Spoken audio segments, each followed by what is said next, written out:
തിരുവോണം മഴ കൊണ്ടുപോകുമോ എന്ന ആശങ്കയിലാണ് മലയാളികൾ. സംസ്ഥാനത്ത് ഇന്ന് 6 ജില്ലകളിൽ ഓറഞ്ച് അലർട്ട് പ്രഖ്യാപിച്ചിട്ടുണ്ട്.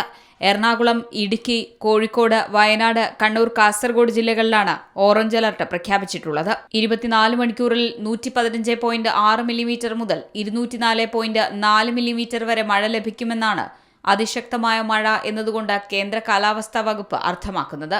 ഇടിമിന്നലോടുകൂടിയ മഴയ്ക്കാണ് സാധ്യത. 8 ജില്ലകളിൽ ഇന്ന് യെല്ലോ അലർട്ടും പ്രഖ്യാപിച്ചിട്ടുണ്ട്. തിരുവനന്തപുരം, കൊല്ലം, പത്തനംതിട്ട, ആലപ്പുഴ, കോട്ടയം, തൃശൂർ, പാലക്കാട്, മലപ്പുറം ജില്ലകളിലാണ് യെല്ലോ അലർട്ട് പ്രഖ്യാപിച്ചിട്ടുള്ളത്. 24 മണിക്കൂറിൽ 64.5 മില്ലിമീറ്റർ മുതൽ 115.5 മില്ലിമീറ്റർ വരെ മഴ ലഭിക്കുന്ന സാഹചര്യത്തെയാണ് ശക്തമായ മഴ എന്നതുകൊണ്ട് കേന്ദ്ര കാലാവസ്ഥാ വകുപ്പ് അർത്ഥമാക്കുന്നത്. നാളെ തിരുവോണനാളിൽ 4 ജില്ലകളിൽ യെല്ലോ അലർട്ട് പ്രഖ്യാപിച്ചിട്ടുണ്ട്. പത്തനംതിട്ട, കോട്ടയം, എറണാകുളം, ഇടുക്കി ജില്ലകളിലാണ് നാളെ യെല്ലോ അലർട്ട് പ്രഖ്യാപിച്ചിട്ടുള്ളത്.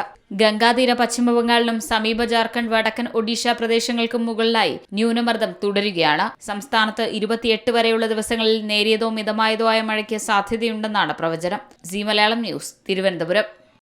ഏറ്റവും പുതിയ വാർത്തകളും വിശേഷങ്ങളും വിരൽ തുമ്പിലറിയാൻ സി മലയാളം ന്യൂസ് എല്ലാ ഡിജിറ്റൽ പ്ലാറ്റ്ഫോമുകളിലും ലഭ്യം.